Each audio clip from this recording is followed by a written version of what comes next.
everyone, I'm Matt. I'm Desiree. And we're bringing you this week's Rising Tide West Coast Swing Guide. We are back again with our Feelings February. It's a seasonal guide. It's a guide where we bring a little bit of the drama into your West Coast Swing styling, movement, and West Coast Swing patterns to give you more of an energized look or an expressive feel on the social dance floor and maybe even that dynamic edge on the competitive floor. So we're back with moves this time around, and of course it's going to be another whip. We're going to do a crossbow whip, and of course it's going to be another duck for the follower. The follower is actually going to duck during the redirection in this crossbow whip, the most dramatic part of the whole whip. We're going to make it really feelingsy, and so we're going to show you what this looks like, and then of course we'll break it down lead follow so you can practice expressing your feelings through your dance moves.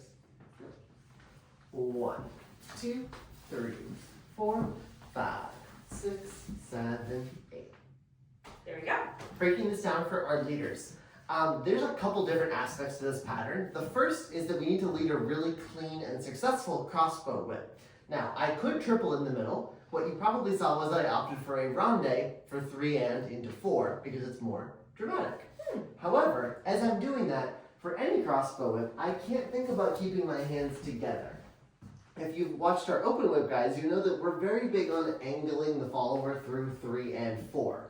And so in order for that to work with my hands crossed, I need to separate them so that I can still facilitate that siding that we have in our normal open whip. So notice the hands separate here. Side, step. Now, if we show this duck first without the leader's turn, this is a great pattern to start with. I'm going to go to the armpit and lift my left elbow. 5, 6, 7, and 8.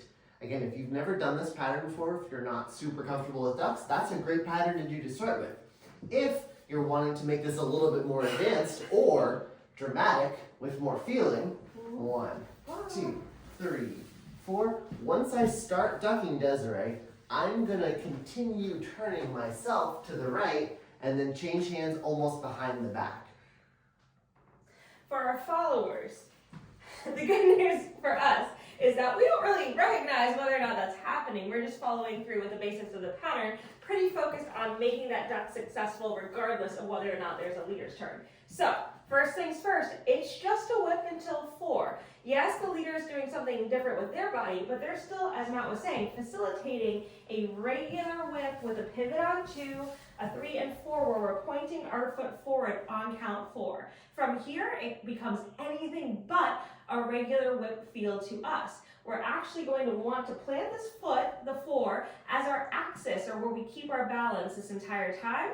And Matt is actually going to redirect me that way, but after he turns me and ducks me. So I want to, because it's a dramatic level change, bend my knees, because I want to keep my balance and posture, create a flat back without curling in as I bend my knees, and I wait for the lead to happen. As soon as Matt is letting go of my right hand, I'm going to lead with that right side of body out and open down line for 6.